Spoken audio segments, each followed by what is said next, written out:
नमस्ते प्रणाम भैया। हम गुंजन सिंह और कल हमारे वो गाना रिलीज होखे वाला बा।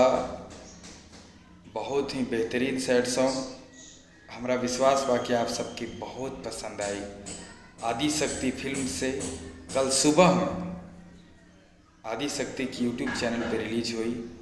ये गाना के लिखले बाड़े अखिलेश कश्यप जी और म्यूजिक से इसे सजाया है रोशन सिंह ने। तो आप सब ढेर सारा प्यार दुलार आशीर्वाद दीजिए, शेयर करिए, सुनिए और कमेंट बॉक्स में कमेंट भी करिए। गाना बाटे ऐसे कि तोहर याद बहुत ही आवेला, रतियों में हमके रुलावेला, जिंदगी जिए में लागेला बोझा,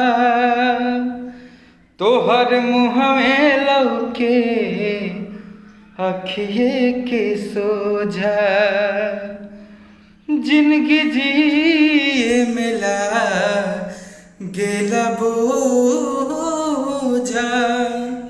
तोहर मुँहवे लौके अखिए के सोझा।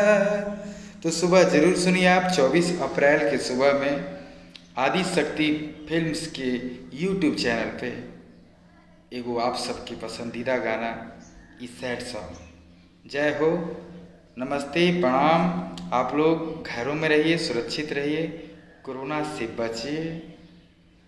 कहते हैं कि कोरोना को हराना है और देश को जिताना है। तो एक बार बोले भारत माता के जय।